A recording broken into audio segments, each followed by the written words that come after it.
What's up? What's up? What's up? It's your boy Sevlo. What's cracking with everybody out there? Hope everybody's blessed. What's up with the Radas, the gangsters, the G's, the hustlers, and everybody trying to get their mind right? Hope everybody's blessed. I kind of want to talk about one of the earlier situations that when I was young, man, and I can recall, it was when I was, about 15 years old, and this kind of showed me that shit can get, real serious, man.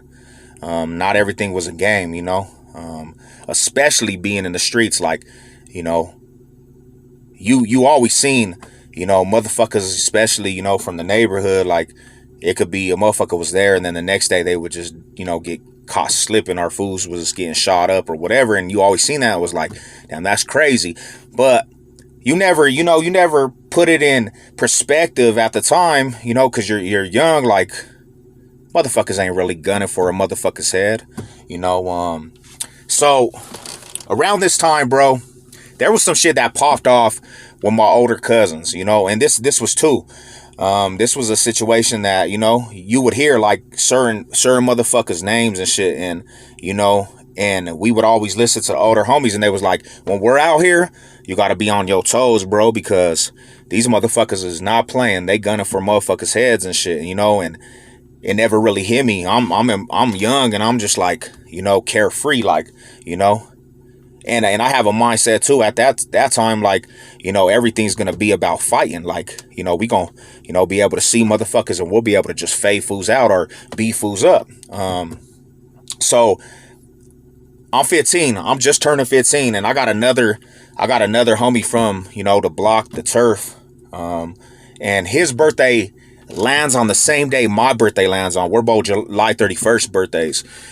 So being that, we're both, youngsters from the turf, and we both, riding with the older homies, because the homie's birthday, the homie that has the same birthday, he's around my age. So we young, we young gunners from the block, we young riders from the block, and they decide to surprise us with a limo and shit. They had plugs on limos, and that's kind of how motherfuckers used to function.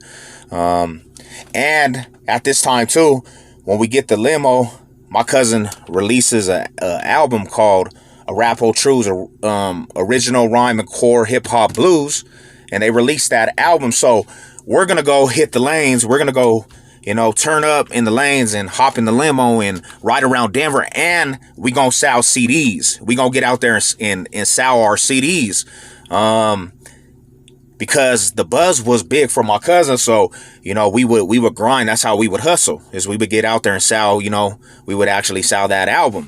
So we get out there, and in Denver, there's this street called Federal Boulevard, and I think the birthday was even on a Sunday. So Sunday nights, when I was growing up, everybody would hit that boulevard and pull out their whips.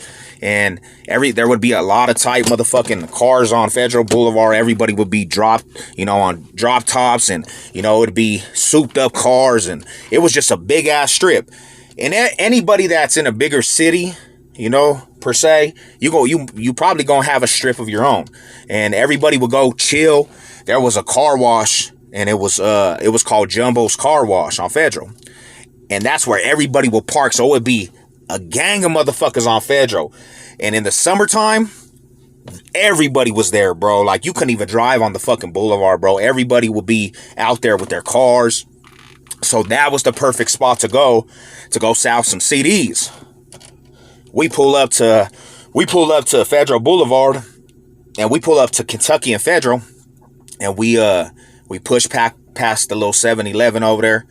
Well, there was another gas station on the other side. So we go across the street, and then like, it's a side street off of Federal Boulevard. And remember, Federal Boulevard is the boulevard, so it's packed. So it's a side street. We drove. There was a parking lot that was on the side street. So we had the limo driver drive us to the little parking lot, and we had a lot of homies in the limo. There was about, like, I would have to say, like, about 25 motherfuckers in the limo, and females, and who we were chilling with. We hopped out.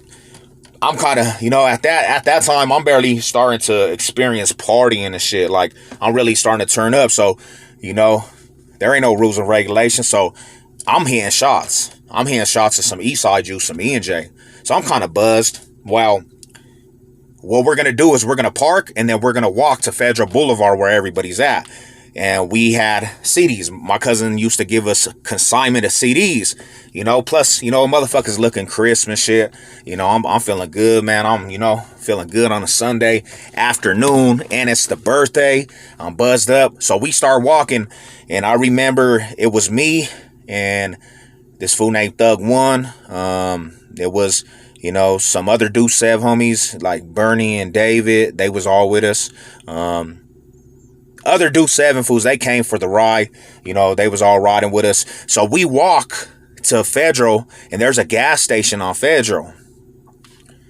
And what we did, what we would do is when we get to the gas station, we would see people, in their cars bumping and shit. You would go hit them up about, that they want to purchase a project, and you would hit them up like, this is the new project. We trying to get some love for some music. And then we had stacks of flyers that my cousin gave us. Well, we go up to these certain motherfuckers, I remember. Go up to these certain motherfuckers, we give them a flyer, and we ask them if they wanted to buy a project. Well, I don't recall if these motherfuckers already had a bad taste for us. They knew who we were, but this motherfucker gonna call himself, like, take the flyer, and he ripped it up. So when that happened, my older cousin that was with us, I think it was Ziploc, I think it was my cousin Joe, he had a stack of flyers, and he fucking literally threw the stack of flyers in this motherfucker's face. Boom! Cracked him with the flyers, and then I'm right there, my other cousin's right there, so we run up, and there's two of them. We run up on these fools like, what's up, pussy-ass fool? Why'd you rip up that flyer? Well, these fools was like, oh, hold up, homie, whatever. So I see my other cousins walking up. They seen what was going on. He with my cousin Bible.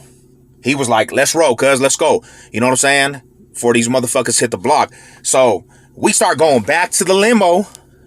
When we're walking on the side street, this Cherokee, it comes out that gas station and starts going down Kentucky, like going towards our direction. We're on the right side of the motherfucking street. And I remember when we're walking, we're almost to that parking lot. It's like as soon as it gets where we are, it slows down. The Cherokee slows down. I said, oh, these motherfuckers. I kind of looked at the limo. I kind of looked at the Cherokee, and I looked at it, and no cap, no fucking lie or none. There's a fool that came out the back window. Boom, he came out the back window, and he pointed at the burner, and he started banging on us like, what up, G? And anybody that knows what was cracking with that, that's a specific gang in Denver. So he comes out, and this fool just starts firing on us. Boom, boom, boom, boom. He let off like 7 shots, but when he let it off, I was like, oh fuck. So there was a trash can. I hit the trash can and dove, and then you started seeing motherfuckers scatter. Well, when I looked to the left, one of the motherfuckers that was with us, he was burned down. This fool started running after Cherokee. Boom, boom. So they're having a fucking shootout in the middle of the street. I'm on the ground like, cuz.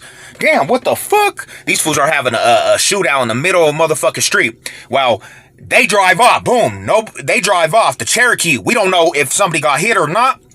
We go back. We scatter back to the limo. A couple of fools that were with us, they dipped through the alleyway. We hop back in the limo because we know the cops is about to come. And we got back in the limo.